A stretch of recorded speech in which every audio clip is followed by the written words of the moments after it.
It's been said that the Louis Vuitton Preliminary event doesn't matter.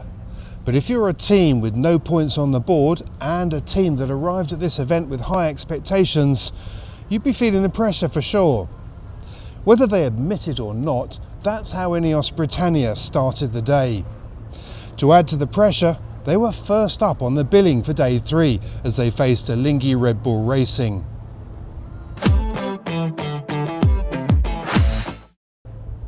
The pre-start was pretty tame. Ineos Britannia came in from the left and crossed Alinghi Red Bull Racing to head out towards the right-hand side of the box. From there, little happened until 20 seconds before the start. Ainslie and his crew lined themselves up perfectly to take the pin end of the line, where they were able to put the bow down and accelerate. Alinghi were to windward and made a pretty good start too, albeit a fraction behind the Brits.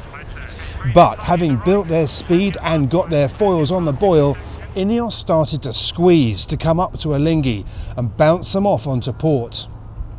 The Brits followed suit to cover, but then Alinghi did the same, forcing the Brits to tack away. When they came back together, the Brits ducked the Swiss and headed out to the right-hand side of the course. This was the defining move. Ineos were now on the favoured side of the course and able to exploit that position. The second key moment was at the windward gate, where the British traded some of their lead by tacking on the face of the Swiss to take the right-hand mark rather than opting for the simpler and faster left-hand mark. This allowed them to cover the Swiss on the next leg. From there, Ineos confirmed the dockside chatter that they're fast downwind. They also sailed a good tactical race. But most importantly for them, they took their first win. Yeah, it was a good race, and it was similar to, I think we've seen particularly from the Kiwis and a little bit the Italians in particular. You know, they've been sailing the boat fast, really good manoeuvring and starting, and that's what we're aspiring to. I think our starts, other than the mistake against the Kiwis yesterday, our starts have been pretty good. We've learned a huge amount about the performance of the boat and particularly the manoeuvring of the boat, which is, I think, going to really help us going into next week and keeping that momentum going. How different is this? I mean, you've done plenty of practicing, but how different is it when you're actually out there on the racecourse? How much do you sort of put down to the extra pressure you're under? I think it's when you watch these boats sail, quite often it looks like they're being sailed really well, and often when you get off the boat and people say to you, "Oh, the boat looked really good, you were sailing well," and you go, "Didn't feel like that on board the boat." So it's one of those things. It's hard to explain. There's such difficult boats to sail well and really accurately, and I think that's what you're seeing here. Some of the teams, for whatever reason, better prepared, more time, whatever, doing a slightly better job, particularly on the manoeuvres and things like tacking. You see some big gains and losses in tacking, and so for our team, we've found it really valuable these last couple of days to really figure out some areas where we're behind and get on top of that and make some good strides forwards. As the two boats entered the start box, everything looked normal as the Americans crossed in front of the French. Seconds later, when American Magic were rounding up into attack, the stern went down, the bow reared up, and the entire boat came to a standstill. This was anything but normal. Neither was the mode of failure. We've seen several system shutdowns this week, but this appeared to be a mechanical failure with part of the rudder mechanism that controls rake. We don't really know. We lost rudder control in the entry there as we started to circle, and we still had a little bit of steering but didn't have any rake management, which is why the boat dropped out of the sky and made it difficult for us. The only thing that was clear was that the race was over for the Americans, leaving the French to put a point on the board. It's obviously frustrating. We've been sailing this boat for 3.5 months and we've put it through all sorts of testing. We've been out there in 25 knots and never had any problems, and today as I said, we sailed for an hour and a half doing very loaded manoeuvres and no issue, and it wasn't a very loaded time on the boat, so it's a bit of a shock to us all. We've never had that problem happen before. Will you be able to have it fixed for tomorrow? Yes, no problem. We'll be on the water tomorrow for the first race against Team New Zealand. The Italians had an easy cross ahead of the British as they came into the start box. Their position took a boost as Ineos Britannia incurred a penalty, entering the box a fraction too early, handing a 75-metre advantage to the Italians. Undeterred, the Brits still had their heads down and pulled off a perfect pin-end start as they burst onto the course. But seconds later they tripped up again as they strayed into the boundary by another tiny margin. Another 75 metres handed to the Italians. And thanks as well to a flawless performance by Rossa, this was how the race finished.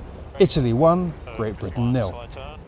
It feels like, I know we're only 3 days in, but it feels like watching the pre-starts that things are hotting up already. People are getting more confident. Is that how you see it? Is that how you feel it as a team out there? Yeah, for sure. I think so. I think the other thing, it's the first time ever where the Kiwis have kind of forced everyone to use their racing software. I mean, that's never been the case in any America's Cup I can remember. And so, yeah, they usually use your own software, you work with it, and now we've got to use the system they supply. So that in itself is, somewhat, everyone's on the same set of equipment. And yeah, it's different, that's for sure. So the early entry penalty was an interesting one because we have a tactical app on board the boat and it's counting you down to your time on distance to the entry. And we started with time to kill, and then the time was slowly ticking down. Then it went to minus 0.3, minus 0.5, so about half a second late.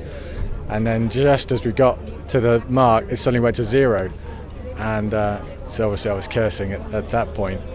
So it's just a good lesson, and don't push it to 0.3 of a second. Maybe give yourself a second, which even a second at 35, 40 knots is pretty good going. So yeah, that was a silly mistake, but we'll put that one in the bank.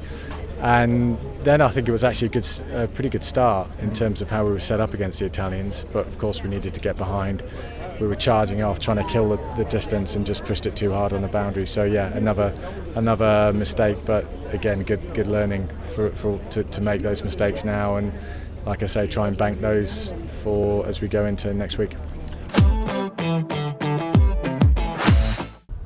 If we thought a pattern was appearing when it came to the starts, the match between Emirates Team New Zealand and Alinghi Red Bull Racing changed all of that. As the Swiss came in from the left, the Kiwis got ready to chase. Within a minute, Emirates Team New Zealand were on their tail and pushing them around the starting box. But with 15 seconds to go, the Kiwis tacked on to port to take the committee boat end of the line. The Swiss took the pin end, and while both teams were pitch perfect on timing, it was the Kiwis that were heading to the favoured side of the course. From there, they defended it before stretching their lead leg by leg to finish 1 minute and 15 seconds ahead of the Swiss. Yeah, it was a really fun pre-start. We haven't had many of those, I suppose, super tight pre-starts.